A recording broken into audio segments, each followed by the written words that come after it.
네, 오늘 성경 말씀도 우리 신약의 말씀입니다. 신약 마가복음 6장 7절에서 13절까지의 말씀을 보도록 하겠습니다. 마가복음 6장 7절에서 13절입니다. 마가복음 6장 7절에서 13절 앞에 화면에도 나와 있으니까 우리 자유롭게 말씀 보시면서 이 말씀을 우리 한 절씩 돌아가면서 읽어 가도록 하겠습니다. 제가 먼저 7절의 말씀을 읽도록 합니다. 12 제자를 부르사 둘씩 보내시며 더러운 귀신을 제어하는 권능을 주시고 명하시되 여행을 위하여 지팡이에는 양식이나 배낭이나 전대의 종이나 아무것도 가지지 말며 10만 신고 두벌 옷도 입지 말라 하시고 또 이르시되 어디서든지 누구의 집에 들어가든 그것을 떠나기까지 거기 입어라. 어느 곳에서든지 너희를 영접하지 아니하고 너희 말을 듣지도 아니하거든 거기서 나갈 때에 발 아래 먼지를 떨어버려 그들에게 증거를 삼으라 하시니 제자들이 나가서 행하라 정하고 13절 같이 있습니다. 많은 귀신을 쫓아내며 많은 병자에게 기름을 발라 고치더라. 아멘. 우리 13절까지의 말씀을 보았습니다. 네, 오늘은 3월 두 번째 주일 사순절 세 번째 주일입니다. 점차 사순절도 깊어지고 있습니다. 부디 오늘도 우리 예수님의 행적 그 모든 사역을 이어서 살펴보기 전에 우리 옆 사람 같이 한번 인사하도록 하겠는데요. 진실함으로 축복을 선언하는 마음으로 같이 한번 인사합니다. 사랑합니다. 축복합니다. 행복하시기 바랍니다. 우리 저와 여러분 사랑 많이 하시고 축복 많이 받으시고 행복하시기를 예수 이름으로 축원을 드립니다. 어떤 남자가 해외에서 일을 하다가 고국의 부인에게 편지를 썼습니다. 내용은 이렇습니다. 여보, 어제는 내가 몰던 덤프 트럭이 뒤집혔다오. 몸은 괜찮은데 트럭이 좀 망가졌어요. 회사에서는 나의 과실이라고 변상해 달라면서 내 월급에서 삭제한다고 하니 아마 2달 동안은 송금을 할 수 없을 것 같소. 참, 왜 이렇게 되는 게 없는지. 본국에서는 잘 먹고 잘 사는 사람도 많고 나처럼 회사에 나와 있어도 시원한 사무실 안에서 편하게 일하는 사람도 많은데 내 신세가 왜 이런지 오늘따라 하늘이 참 원망스럽소. 여러분, 예전에 우리나라에 중동 건설붐이 한참 일어났을 때에 많은 근로자들이 중동에 가서 일하지 않았습니까? 아마 이때에 중동에 갔던 한 근로자의 이야기인 것 같은데요. 편지를 본 아내가 얼마나 안타까웠겠습니까? 그래서 내가 남편을 어떻게 위로할까라고 생각을 하다가 답장의 편지를 쓴 것입니다. 이렇게 편지를 썼어요. 여보, 자동차가 전복되었는데도 몸이 상하지 않았다니 얼마나 감사한지 몰라요. 또 해외에 가고 싶어도 못 가는 사람이 참 많은데 그래도 당신은 건강하게 취업하였으니 감사한 일 아니겠어요? 그리고 당신이 중동에 갈 때에 막일이라도 시켜만 주면 무엇이든지 하겠다라고 그렇게 갔는데 그래도 그동안의 운전 경력을 인정받아서 돈을 많이 받을 수 있는 중장비를 끌게 되지 않았습니까? 저는 오히려 당신에게 좋은 행운이 더 많이 있었던 것 같아요. 그러니 당신도 우울해하지 말고 좋았던 일만 생각을 하면서 그것에 감사하면서 더 힘을 내보세요. 화이팅이라고 하면서 편지를 쓴 것입니다. 정말로 똑같은 사건이잖아요. 똑같은 내용이잖아요. 그런데 아내와 남편의 받아들이고 보는 눈에 따라서 이렇게 다른 반응이 나타나고 있었던 것입니다. 어떤 사람에게는 불평이 감사의 제목이 되고 또 어떤 사람에게는 감사가 불평이 되기도 하고 모든 것이 저는 마찬가지라고 생각을 해요. 똑같은 사건, 똑같은 이야기를 들어도 사람에 따라서 생각하는 것이 다르지 않습니까? 그러다 보니 받은 은혜라든지 교훈이라든지 열매라든지 다 다르게 나타나게 되는 것입니다. 그런데 여러분, 이것은 성경도 마찬가지입니다. 같은 하나님의 말씀이 내립니다. 같은 하나님의 역사가 내려집니다. 그런데 그 속에서도 은혜 받는 사람이 있고 축복받는 사람이 있다라면 저주받고 시위에 빠지는 사람도 분명히 존재하고 있다라는 겁니다. 우리가요, 저번 주에 생명과 빛에 대한 예수님의 선포를 들었는데, 여러분, 빛에 거하는 사람의 특징이 다른 것이 아닙니다. 안 되는 것이 있어도 되는 방향으로 생각을 합니다. 항상 긍정적인 생각과 반응이 있습니다. 그래서 잘 되는 쪽으로의 방향 전환이 나타나는 것이 바로 빛이 가진 또 다른 특징이 아니겠습니까? 그래서 저는 저와 여러분들이 조금 생각과 시각의 전환을 좀 이루어봤으면 하는 생각을 가져요. 똑같은 사건이라도 조금 다른 시각과 생각으로 살펴볼 수 있는 여유가 우리에게 있다라면 여러분, 우리 삶을 조금 더 나은 방향으로 이끌어 갈 수 있을 것이라고 생각을 합니다. 그런 의미에서 여러분, 오늘 우리가 읽은 본문, 이 본문 역시도 한 가지 시각이 아니라 좀 더 여러 가지 시각으로 해석을 하고 살펴보기를 원하는데요. 여러분, 제가 복음서를 설교할 때 항상 말씀을 드렸습니다. 복음서는 마태와 마가와 누가와 요한복음이 있다라는 말씀을 드렸고, 이 복음서가 같은 사건들을 다 기록했지만 저자가 다르기 때문에 그 저자의 성격과 상황과 직업에 따라서 상당히 다른 관점으로 사건들을 해석하고 기록하고 있다라고 말씀을 했습니다.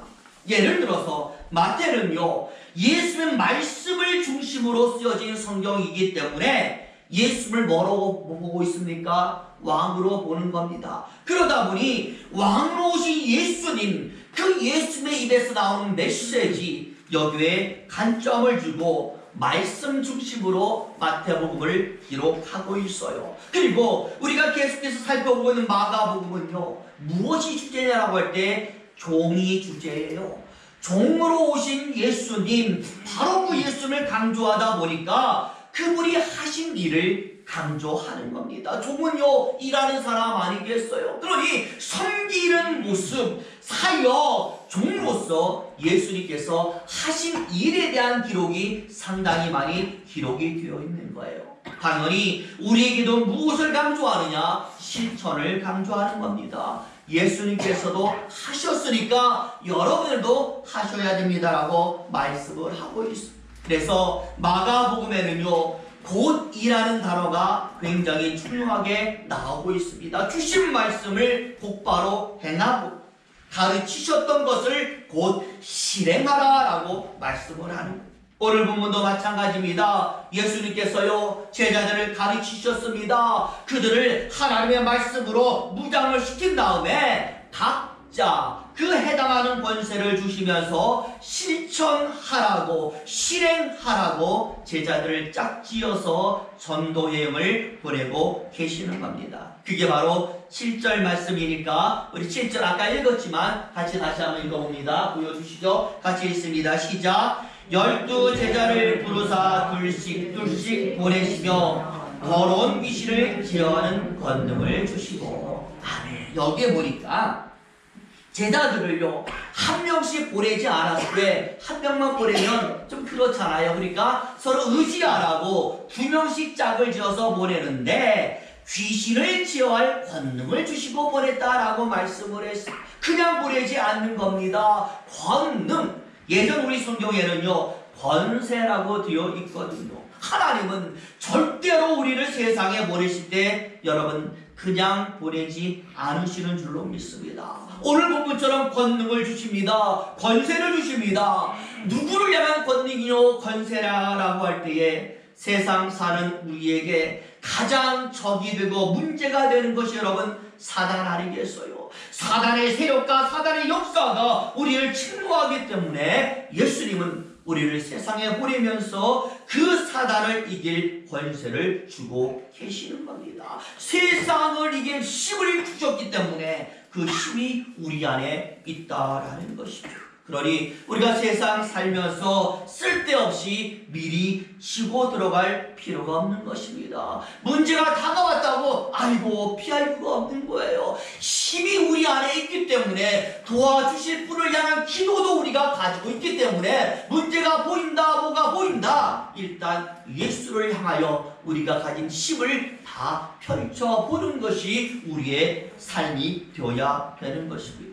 오늘은 바로 이 말씀을 서로 다른 시각 속에서 생각해 보는 거예요. 몇 가지 시각이냐? 저는 세 가지 시각에서 살펴보기를 원하는데요. 왜냐하면 여러분 본문의 내용 속에 주인공이 몇 명이에요? 세 종류가 나오잖아요. 명령하는 예수님이 나오고 있고 그 명령을 따르는 제자들이 나와 있고 또 제자들이 복음을 전할 때에 그 복음을 받는 사람들이 나와 있어요. 그래서 이 세 가지 시각으로 오늘 말씀을 바라보는데 제일 먼저 예수의 명령에 따라서 전도 여행을 떠나는 제자들, 여러분 이들이 여행을 떠나면서 무엇을 했겠습니까? 자기들이 하고 싶은 것을 하는 게 아니에요.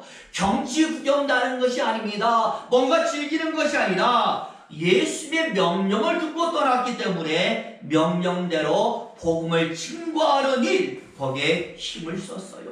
다시 말하면 실천했다라는 겁니다. 하신 말씀을 그대로 따랐다라는 겁니다. 저는요 바로 이것이 중요하다고 생각을 해요. 여러분 우리가 살면서 세상에 능력 나타나는 것 굉장히 중요하잖아요. 하나님이 내게 능력 주셨으니까 그 능력이 나를 통하여 나타나는 것이 굉장히 중요하지 않습니까? 성경은 언제 그 능력이 나타나느냐라고 할 때 움직일 때 나타난다라고 말씀을 해요. 우리가 예수의 능력이 가장 많이 나타나는 것이 복음서기도 하지만 사도행전에도 굉장히 나타나요. 그런데 사도행전에 나타난 예수의 능력은 예수님이 직접 행하는 능력이 아니라 예수의 말씀을 받은 제자들, 성도들이 행하는 능력이 나타나 있어요. 다시 말하면 저와 여러분들이 행할 수 있는 능력들이 거기에 다 나와 있는 거예요. 근데 언제 그 능력이 나타나느냐? 두루두루 움직이니까 능력이 나타나는 거예요.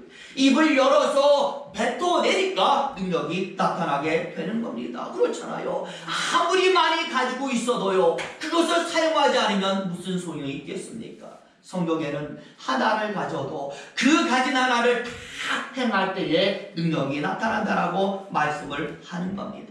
예를 들어서요 여러분 오병이어의 기적이 있습니다. 예수님이 하신 능력이죠. 그런데 그냥 나타나지 않았습니다. 무언가 재료가 있었는데 그 재료가 무엇이냐라고 할 때 한 어린아이가 바친 도시락이 재료가 되었다라는 거예요. 그런데 여러분 생각해 보세요. 그 넓은 들판에 5,000명이 넘는 사람이 모였다고 했는데 과연 도시락을 싸온 사람이 어린아이 한 명이었겠느냐? 저는 많은 사람이 도시락을 싸왔다고 생각을 해요. 그런데 누구만 어린아이만 그 도시락을 자기가 먹지 않고 예수님께 드렸다라는 거예요.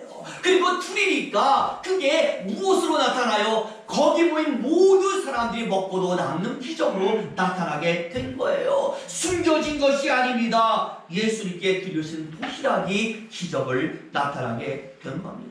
또한 여러분 요한계시록에 보면은 아시아의 7교회가 나오는데 그 7교회의 모든 모습이 이 땅의 교회의 모습을 보여주잖아요. 그런데 그 교회들이 다 예수님의 칭찬을 받고 축복을 받은 게 아닙니다. 책망을 받은 교회도 분명히 존재했고 칭찬을 받은 교회도 존재했어요. 그런데 칭찬을 받은 교회 중에서 필라델비아 교회가 있는데 그 교회가 받은 칭찬이 무엇이냐? 계시록 3장 8절에 나와 있습니다. 내려주시죠. 같이 한번 읽어볼까요? 시작. 볼지어다 내가 내 앞에 열린 문을 두었으되 능히 닫을 사람이 없으리라. 내가 내 행위를 아노니 내가 작은 능력을 가지고서도 내 말을 지키며 내 이름을 배반하지 아니하였다. 아멘. 여러분 빌라벨 교회에 내려진 축복이 무엇인가라고 할 때 열려진 문이에요. 문이 열려 있으니까 얼마든지 오고 갈 수 있는 것이고요. 그 문을 통하여서 얼마든지 하나님의 것이 우리에게 다가올 수가 있는 겁니다. 그런 놀라운 축복을 받는 빌라델비아 교회 왜 이런 축복을 예수님이 주셨을까라고 했더니 받은 게 작았음에도 불구하고 그것을 어떻게 해요? 지켰다라는 거예요. 그것을 가지고 하나님께 충성을 했다라는 겁니다. 사용했기 때문에 하나님이 칭찬을 하셨어요. 나중에도 나오지만요, 이 사람들이 행하니까 예수의 말대로 그대로 하니까 사단도 떨어졌다라고 말씀을 하는 겁니다. 저와 여러분들도 예수의 말씀대로 하면 사단이 떨어지는 겁니다. 사단이 물러가는 겁니다. 이기는 역사가 나타나는 것입니다. 또한 여러분, 성경에 보면 승리란 말씀 많이 나오잖아요. 요한계시록에도 이기는 자가 뭘 받는다고요? 하늘의 권세를 받는다라고 했는데, 그 이기는 자가 누구냐라고 할 때에 바로 한 번이라도 주신 것을 사용하는 자가 열매를 얻는다라고 말씀을 했어요. 여러분 멸류관 좋아하잖아요. 멸류관 찬양에도 나오는데 하늘에 올라가서 멸류관 쓰는 거 좋아하잖아요. 우리 하나님이 주시는 그 생명의 멸류관 우리 쓰기를 원하지 않습니까? 그 멸류관도요, 사용하는 자가 쓰게 되는 줄로 믿습니다. 그렇기 때문에 오늘 제자들 향한 시각을 통하여 우리가 얻어야 할 교훈은 사용하는 자라는 교훈이 되는 거예요. 기도를 주셨으면 기도를 사용하시면 되는 겁니다. 말씀을 주셨으면 말씀을 사용하면 되는 거예요. 교회를 주셨으면 교회를 사용하면 되는 것입니다. 부디 저와 여러분이 허락하신 많은 것들을 제때 잘 사용하시기를 예수 이름으로 축원을 드립니다. 이제 두 번째로 살펴볼 시각은 제자들이 선포하는 복음을 듣는 사람들의 시각이 있는데 11절에 나와 있습니다. 11절도 보여주세요. 같이 있습니다. 시작. 어느 곳에서든지 너희를 영접하지 아니하고 너희 말을 듣지도 아니하거든 거기서 나아갈 때에 발 아래 먼지를 떨어버려 그들에게 증거를 삼으라 하시니. 아멘. 예수님께서요, 미리 하시는 말씀이에요. 만약 너희가 딱 가서 복음을 전하게 되면 사람들이 다 두 가지 반응을 보이게 됐다라는 거예요. 어떤 사람은 너희를 환영하면서 영접하는 사람이 있겠지만, 또 어떤 사람은 아예 집에 들어오지도 못하게 너희를 배격하는 사람도 존재할 것이다 라고 말씀을 해요. 마찬가지 아니겠어요? 우리가 예수의 명령에 따라 복음을 전도하면 그 복음을 잘 받아들인 사람이 있어요. 그래서 무언가를 더 물어보는 사람이 있습니다. 하지만 반대로 필요 없어요 라고 하면서 아예 배격하고 말도 못 붙이게 하는 사람도 분명히 존재한다라는 겁니다. 중요한 것은 영접하는 자에게는 우리가 어떻게 하고 거절하는 자에게 우리가 어떻게 하느냐라고 할 때, 영접하는 자에게는 같이 들어가서 함께 거하면서 그들을 축복해 주어라 라고 말씀을 하고 있고, 거절하는 자에게는 발 아래 먼지도 털어버리라 라고 말씀을 하는 겁니다. 완전히 관계를 끊어버리라는 것이. 여러분, 이게 얼마나 무서운 말씀인지 알아요? 예수님과의 관계가 끊어진다라는 거예요. 하늘과의 공급선이 끊어진다라는 겁니다. 아무것도 하나님으로부터 공급받을 수 없는 운명이 그들에게 펼쳐지는 것입니다. 결국 말씀을 듣는 사람들의 시각을 통하여 우리가 얻게 되어지는 교훈은, 저는 영접하는 자가 되자라는 교훈인 줄로 믿어요. 하나님의 말씀뿐만이 아닙니다. 하나님과 관련된 모든 하나님의 것들을 우리는 마음을 열고 받아들여야 될 줄로 믿습니다. 그래서 창세기 18장에 보니까 아브라함이 하나님의 사자를 영접했어요. 하나님을 영접한 게 아니라 하나님의 사자를 영접하고 대접했는데, 하나님께서는 소돔을 심판하겠다라는 자신의 비밀도 알려주셨고, 그를 통하여 누가 구원받아요? 자신의 조카 롯이 구원을 받게 된 거예요. 신약에서 마리아와 마르다가 예수는 영접하잖아요. 예수님 그 안에 들어오니까 한 끼라도 예수님 대접하기 위해서 얼마나 분주하게 움직입니까? 예수님을 대접하고 예수님과 깊은 관계를 맺으니까 오빠가 죽어도 살아나게 되는 거예요. 죽은 나사로가 살아나는 역사가 그 가정에 나타나게 되었어요. 또 여러분, 며칠 전에 살펴봤잖아요. 베드로의 가정에 누가 들어옵니까? 예수님이 들어오셨어요. 베드로조차도 어찌할 수 없는 그런 가정 속에 예수께서 들어오시니까 그 장모가 즉시 병이 낫고 모든 것이 회복이 되는 놀라운 역사가 나타나게 되었습니다. 마찬가지로 우리가 하나님의 것을 영접하고 받아들이면 하나님의 놀라운 일들이 우리 삶 속에서 실제로 나타나게 될 줄로 믿습니다. 우리 저와 여러분, 하나님과 관련된 것은 그 무엇이라도 여러분이 달게 영접하는 자가 되시기를 예수의 이름으로 축원을 드립니다. 이제 마지막으로 제자를 보내신 예수님의 시각인데요. 여러분, 제자들이요, 예수님이 제자들 다 보내놓고 과연 예수님께서 무슨 생각과 무엇을 하셨을까? 여러분 궁금하지 않아요? 제가 생각을 해보니까 성경 말씀 보니까 두 가지를 하셨던 것 같아요. 첫 번째는 제자들이 무사하기를 바라는 겁니다.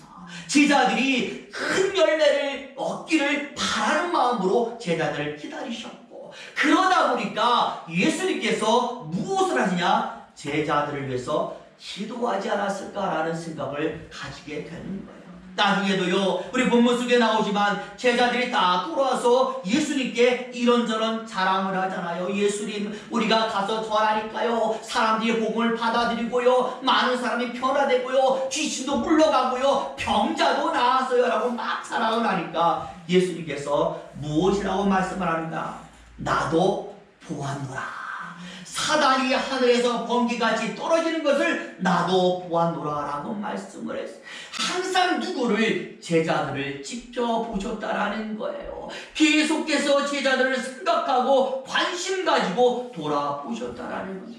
그래서 저는 내가 보았노라 라는 이 말씀에 참 은혜를 크게 받는 거예요. 제가 우리 예수님께 기도하고 하나님께 기도할 때 하나님 말씀하실 것 아니에요. 내가 보고 있다. 내가 너와 함께한다. 내가 너를 지금 만지고 있다. 내가 너를 알고 있다라고 얘기하신다라면 이것보다 더 감격스러운 게 어디 있어요? 여러분 있잖아요. 우리가 정말 생방 모르는 사람도 나를 인정해주면 기분이 좋은 겁니다. 부모와 자식의 관계에 있어서 자식이 부모 앞에서 항상 대접을 받고 인정받으면 그것보다 행복한 가정이 없는 거예요. 그런데 우리 예수님이 우리에게 말하잖아요. 내가 보고 있어. 내가 만지고 있어. 내가 너를 잘 지켜보고 있어라고 항상 이렇게 말씀하니 이거보다 더 안심거리가 어디에 있겠습니까? 대적이 나를 보고 있으면 이건 두려움이지만 예수님이 나를 보고 있으니까 안심이 아니겠습니까? 누군가 그러더라고요. 현대인의 큰 문제거리는 두려움이다. 불안한 미래가 있기 때문에 두려워하는 것이고, 안전에 대한 확신이 없기 때문에 두려워하는, 우리 자식을 내보내고도 항상 두려워하잖아요. 오직하면 80, 90 노모가 60, 70대 아들을 내보내면서 아이고야 뭐 잘 갔다 와라 이렇게 얘기하잖아요. 왜? 사람은 항상 두려움이 있기 때문에. 그래서요, 요새는요, 제가 버스를 몇 번 탔는데 버스 정류장도 어떤 정류장? 안심정거장이 딱 있더라고요. 저녁이 되면 여성들 좀 안심하라고 좀 그런 정거장이 생겼더라고요. 버스도 제대로 타고 내릴 수 없을 정도의 두려움의 시대가 바로 이 시대입니다. 그런데 여러분, 오늘 성경이 말하잖아요. 내가 하나님이 보고 있으니 이것처럼 안심이 되는 일이 어디에 있겠습니까? 저는 그래서 이것을 조금 더 고급스러운 단어로 뭐라고 설명하느냐? 돌보시는 영성이다 라고 생각을 해요. 우리를 돌보셔요. 지금도 하늘에서 예수님은 기도를 끊어지지 않고 하고 있어요. 누구를 위해서? 나를 위해서 기도하잖아요. 여러분을 위해서 기도하잖아요. 계속되는 관심과 보호가 오늘을 사는 우리에게 내려지고 있는 것입니다. 또다시 제가 말씀드리는데요, 아마 들은 적이 있을 거예요. 제가 언젠가 말씀드렸는데 제가 이 이야기를 참 좋아해서 또 말씀을 드려요. 목사님 또 저 얘기 하신다고 생각하지 마시고 또 은혜 마시길 바라는데, 한 할머니가요, 우체국에 가서 우표 몇 장을 사려고 막 줄을 서 있는 거예요. 요새도 우리가 은행 가면은요, 어머니들 그리고 또 나이 드신 분이 다 이렇게 기다리고 있으면은 직원이 와서 이렇게 막 자세하게 알려주잖아요. 이 할머니도 계속 줄을 서고 있으니까 우체국 직원이, 할머니 거기 서 있지 말고요, 저기 기계가 있으니까 제가 도와드릴게요. 기계에 가서 빨리 하고 가세요 라고 얘기를 한 거예요. 그랬더니 이 할머니가 뭐라고 말했냐면, 나도 저 기계에 가면 빨리 할 수 있다라는 걸 알고 있어. 그런데 저 기계는 말을 못 하잖아. 나에게 안녕하세요, 어디 불편하세요 라고 친절하게 말해주지 않잖아. 내가 지금 줄 서 있는 저기 앞에 저 직원은, 여직원은 맨날 나를 보면 내 안부를 묻고 친절하게 나에게 얘기를 해줘. 그래서 나는 조금 늦어도 그 이야기 한번 들어보려고 이렇게 줄을 서서 기다리는 거야 라고 말씀을 하는 거예요. 여러분, 할머니가요, 그동안 참 외롭게 살고 있다라는 것 아니겠습니까? 주변에 함께 말할 사람이 없어요. 말해주는 사람도 없고 돌봐주는 사람도 없고, 그래서 그것이 누구든 자신에게 따뜻한 말 한마디 건네주는 것, 이게 너무나 반갑고 좋으니까 줄을 서서 우표를 사는 한이 있어도 자신에게 항상 따뜻한 말 한마디 건네주는 그 여직원이 줄을 서 있는 바로 그곳에 서서 기다리는 것, 위로해 주는 곳을 스스로 찾아가는 것입니다. 저는요, 이게 전도라고 생각을 해요. 솔직히 여러분, 이것이 현실 아니겠습니까? 위로받고 싶은데 위로할 것이 없어요. 이게 현실이에요. 그런데 이것을 만약에 우리 믿음의 교회가 해준다라면, 여러분의 가정이 해준다라면, 예수의 돌봄을 받고 있는 우리 성도가 해준다라면, 위로받고 싶은 자가 더 어디로 가요? 우리 교회로 오겠죠. 여러분 가정에게 가겠죠. 그리고 우리에게 달려오지 않겠습니까? 이게 바로 전도가 되는 거예요. 그래서 교회는, 성도는 단시 쉼을 얻고 그저 스쳐 지나가는 곳이 아니라 삶을 나눌 수 있는 돌봄의 공동체가 되어야 될 줄로 믿습니다.